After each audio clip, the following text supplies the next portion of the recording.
ಸುಮಾರು 40 ವರ್ಷಗಳಿಂದ ಇದ್ದಾರೆ.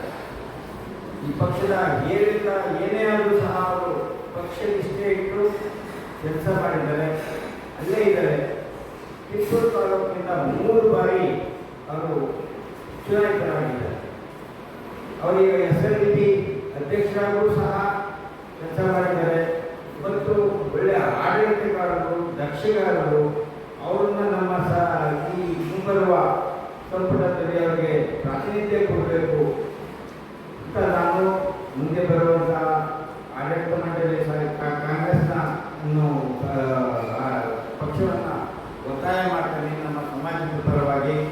ಯಾಕೆ ಅಂತ ಹೇಳಿದರೆ ಪ್ರಾಂತ್ಯ ತಗೊಂಡ್ರೆ ಹಳೆ ಮೈಸೂರಿನಲ್ಲಿ ಮೈಸೂರು ರಾಜಕಾರಣದೊಳಗೆ ಲಿಂಗಾಯತ ಪೈಕಿ ಇಬ್ಬರು MLA ಗಳು, ಒಂದು ಕೆ ಷಡಾಕ್ಷರಿ ಅವರು, ಇನ್ನೊಂದು ಗಣೇಶ್ ಪ್ರಸಾದ್ ಅವರು.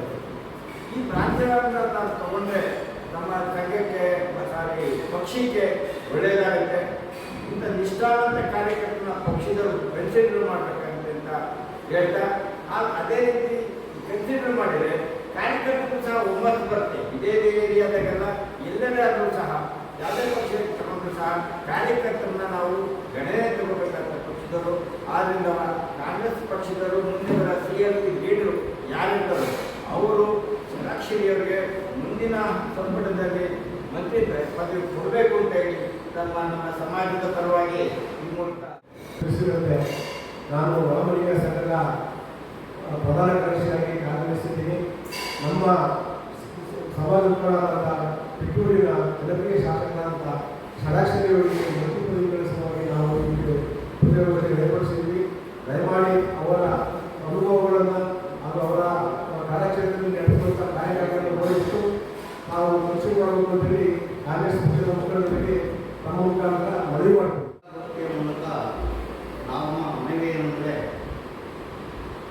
ಕಿತ್ತೂರು ಶಾಸಕರಾದಂಥ ಕೆ ಷಡಾಕ್ಷರಿಯವರು ಅನುಭವದ ದೃಷ್ಟಿಯಿಂದ ಮತ್ತು ಹಿರಿತನದ ದೃಷ್ಟಿಯಿಂದ ಮತ್ತು ನಮ್ಮ ಸಮಾಜವನ್ನು ಪ್ರತಿನಿಧಿಸುವ ದೃಷ್ಟಿಯಿಂದ ಎಲ್ಲ ರೀತಿಯಿಂದಲೂ ಸಹ ಒಂದು ಸಚಿವ ಸ್ಥಾನಕ್ಕೆ ಅರ್ಹರಾಗಿದ್ದಾರೆ.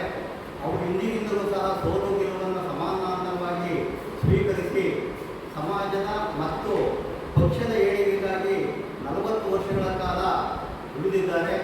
ನಮ್ಮ ತಿಪಟೂರು ಕ್ಷೇತ್ರಕ್ಕೆ TM ಮಂಜುನಾಥರವರು ಅಗಲಿದ ನಂತರ ಸುಮಾರು 35 ವರ್ಷಗಳಿಂದ ಕಾಂಗ್ರೆಸ್ ಪಕ್ಷದಿಂದ ಯಾವುದೇ ಮಂತ್ರಿ ಪದವಿ ಕೊಡುತ್ತಿಲ್ಲ.